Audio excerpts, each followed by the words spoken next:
নমস্কার বন্ধুরা, আজকে আমি সয়াবিনের একটা দুর্দান্ত রেসিপি বানাতে চলেছি।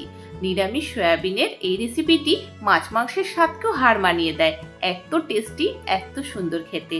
এখানে আমি এক বাটি সয়াবিন নিয়ে নিয়েছি আর কড়াইতে জল গরম হতে দিয়েছি।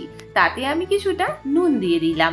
এবার আমি সয়াবিনগুলো জলের মধ্যে দিয়ে দিচ্ছি আর গ্যাসের ফ্লেম হাইতে দিয়ে আমি ভালোভাবে এটাকে ফুটিয়ে নেব। আর এখানে মোটামুটি 100 গ্রামের কাছাকাছি সয়াবিন আছে। আর দেখুন সয়াবিনগুলো গরম জলে পড়তে কত সুন্দর ফুলে ডবল হয়ে গেছে। আর এগুলোকে আমি 2-3 মিনিট ধরে ভালো করে ফুটিয়ে নেব। সয়াবিনগুলোকে আমি 2-3 মিনিট ভালোভাবে ফোটানোর পরে এই ফুটো বাটিটায় জল ঝরিয়ে নিয়েছি। এবার কড়াইতে আমি ঠান্ডা জল দিয়ে দিয়েছি, তাতে আমি সয়াবিনগুলো ঢেলে দিলাম। এইভাবে ভালোভাবে সয়াবিনগুলোকে এবার হাতের সাহায্যে একদম চিপে জল নিংড়ে আমি আলাদা করে রেখে দেব। সয়াবিনগুলো থেকে খুব ভালোভাবে জল ঝরিয়ে নিতে হবে, তাতে যেন একদম জল না থাকে। চেষ্টা করবে ভালোভাবে সয়াবিনগুলো থেকে জলটা ঝরিয়ে নেওয়ার। এইভাবে আমি সমস্ত সয়াবিন থেকে ভালোভাবে হাতের সাহায্যে চিপে জলটা নিংড়ে নিয়েছি। দেখুন আমি খুব ভালোভাবে সয়াবিন থেকে জলটা ঝরিয়ে নিয়েছি। আর এখানে সয়াবিনগুলো গরম জলে দেওয়ার ফলে এতটাই নরম হয়ে গেছে যে জল ঝরাতে গিয়ে কত সুন্দর ভেঙে গেছে। এবার আমি এটা একটা মিক্সিং জারে দিয়ে দেব আর এটার একটা কিমা বানিয়ে নেব।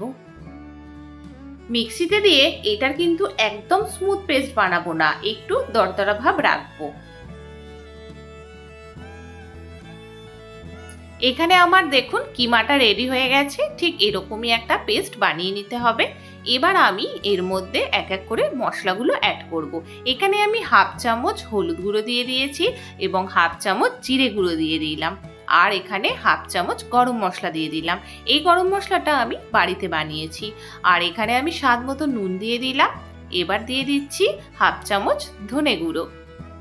এবার আমি এখানে বেসন দিচ্ছি। আমি এখানে প্রথমে 2.5 চামচ বেসন দিয়েছিলাম, পরে অবশ্য আমার মাখার পরে আরও 1 চামচ বেসন লেগেছিল।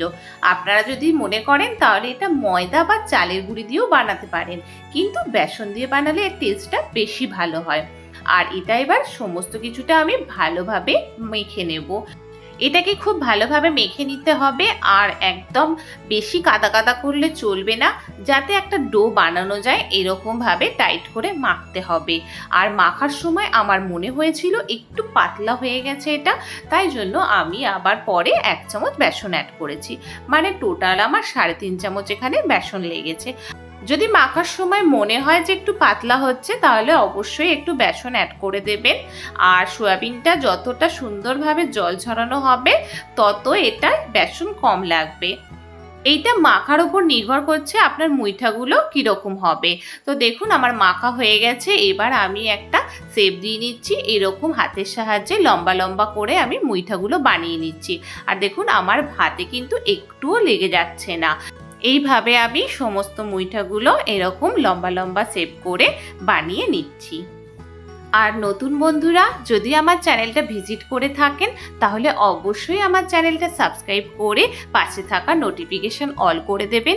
তাতে আমি যখনই কোনো নতুন ভিডিও দেব তখনই আপনাদের কাছে নোটিফিকেশন পৌঁছে যাবে। তো আমার সমস্ত মুইঠাগুলো এখানে রেডি হয়ে গেছে বানানো। এবার আমি কড়াই নিয়ে নিয়েছি একটা, কড়াইতে আমি 3 থেকে 4 চামচ সর্ষের তেল দিয়ে দিলাম। এবার আমি এখানে মুইঠাগুলো তেলে ছেড়ে দিয়েছি। গ্যাসের ফ্লেম লো টু মিডিয়ামে রেখে এগুলো ভেজে নিতে হবে খুব সাবধানে। অনেক সময় কি হয় তেলে দেওয়ার সঙ্গে সঙ্গে মুইঠাগুলো ভেঙে যায়, কিন্তু যদি ব্যাটারটা ভালোভাবে মাখা হয়, মানে কিমাটা যদি ভালোভাবে মাখা হয় তাহলে কিন্তু একটুও ভাঙবে না। আর দেখুন আমি এখানে গ্যাসের ফ্লেম লো টু মিডিয়ামে রেখে 2 মিনিট মতন ভেজে নিলাম। এইভাবে এপিট ওপিট করে ভেজে নিচ্ছি ভালো করে। আমার মুইঠাগুলো কিন্তু একদম ভাঙেনি, সেই জন্য এর কিমাটা রেডি করার সময় ঠিকঠাক পরিমাণ অনুযায়ী সব কিছু দিতে হবে। এবার আমি পাশে আর একটু জায়গা আছে বলে আরও কতগুলো মুইঠা তেলে ছাড়তে শুরু করে দিলাম।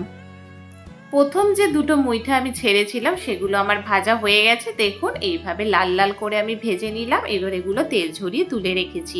আর বাকি মুইঠাগুলোও আমি এপিট ওপিট করে ভেজে নিচ্ছি। নিরামিষ দিনে যদি মনে হয় যে কি বানানো যায় তাহলে সয়াবিনের এই রেসিপিটি একবার হলেও আপনারা অন্তত বাড়িতে ট্রাই করে দেখবেন। অসাধারণ খেতে লাগে। এখানে আমার সমস্ত মুইঠাগুলো ভাজা রেডি একদম। এবার এগুলো তেল ঝরিয়ে তুলে নিলাম। এগুলো শুধু খেতেও কিন্তু দারুণ লাগে। সন্ধেবেলা স্ন্যাক্সে বলুন বা টিফিনে, যখন খুশি এরকম একটি হেলদি রেসিপি বানিয়ে খাওয়াই যায়। আর একটু টমেটো সস এর সাথে আর একটু কাঁচা পেঁয়াজ, শসা এগুলো দিয়ে আপনি এগুলো শুধুও খেতে পারেন। এবার আমি এখানে দুটো বড় সাইজের আলু নিয়ে নিয়েছিলাম, সেটাকে আমি ডুমো ডুমো করে কেটে নিয়েছি। এবার এগুলো আমি তেলে ভেজে নিচ্ছি। এখানে আমি একটুখানি হলুদ আর নুন অ্যাড করে দিলাম, দিয়ে আমি আলুগুলোকে একটু লাল লাল করে ভেজে নেব।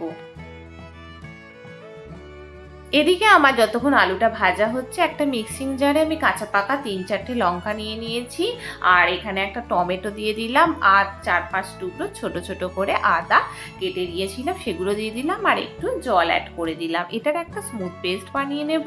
আর এদিকে দেখুন আমার আলুগুলোও বেশ লাল লাল করে ভাজা হয়ে গেছে, এগুলোও আমি তেল ঝরিয়ে তুলে নিচ্ছি।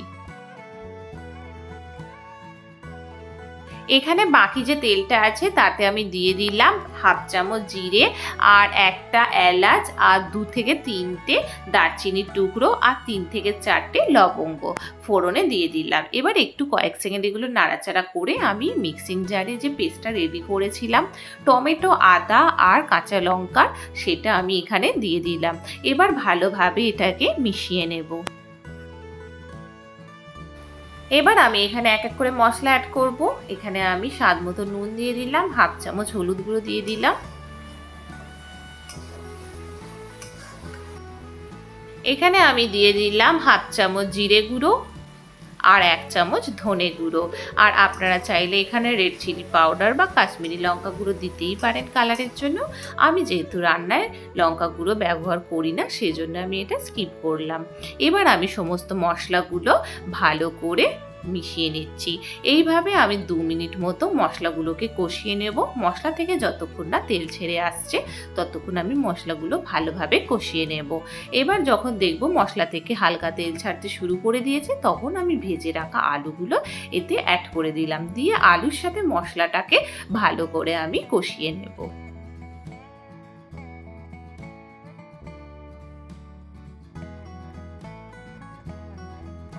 আমার মশলা কষানো একদম রেডি, আর মশলা থেকে খুব সুন্দর তেল ছেড়েও দিয়েছে। এবার আমি এখানে জল অ্যাড করব। এখানে আমি 1 গ্লাস মতো জল অ্যাড করে দিলাম, দিয়ে আমি এটা ভালোভাবে মিশিয়ে নেব, দিয়ে থালা ঢাকা দিয়ে আমি 3 থেকে 4 মিনিট এটা হতে দেব। 3 থেকে 4 মিনিট পর আমি ফিরে আসলাম, আর দেখুন আলুটা খুব সুন্দরভাবে গলে গেছে। এবারে আমি ঝোলে এক এক করে সয়াবিনের ভেজে রাখা মুইঠাগুলো ছেড়ে দেবো।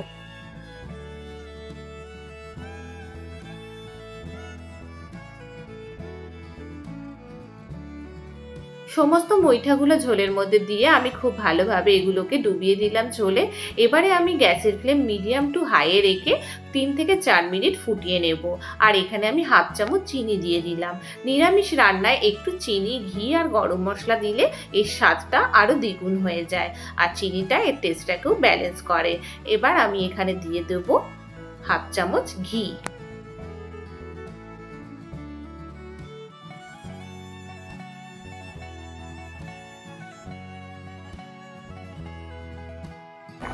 আর আমি 1 চামচ মতো গরম মশলা অ্যাড করে দেব নামানোর আগে। গরম মশলাটা দিয়ে আমি গ্যাসের ফ্লেমটা অফ করে দেব। আর এই গরম মশলাটা আমার বাড়িতে বানিয়ে রাখা গরম মশলা।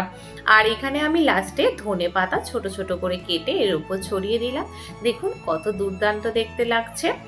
এই রেসিপিটি দেখতেও ঠিক যতটা সুন্দর, খেতেও কিন্তু অসাধারণ। নিরামিষ দিনে এই সয়াবিনের রেসিপিটি একবার ট্রাই করে দেখবেন, মাছ মাংসের স্বাদকেও হার মানিয়ে দেবে, এতটাই টেস্টি হয় খেতে। আর খেয়ে কেউ বুঝতেই পারবে না যে এটা কি দিয়ে বানানো। তো বন্ধুরা, আমার ভিডিওটা যদি কোথাও এতটুকু ভালো লেগে থাকে তাহলে একটা লাইক করে দেবেন, কমেন্ট করে জানাবেন কেমন লাগলো আজকের ভিডিওটা। আর আমি এটা একটা বাটিতে সার্ভও করে দিয়েছি। আর আমার সকল বন্ধুদের জানাই অনেক ভালোবাসা। আবার দেখা হবে নেক্সট কোনো ব্লগ বা নেক্সট কোনো রেসিপির সাথে। ধন্যবাদ।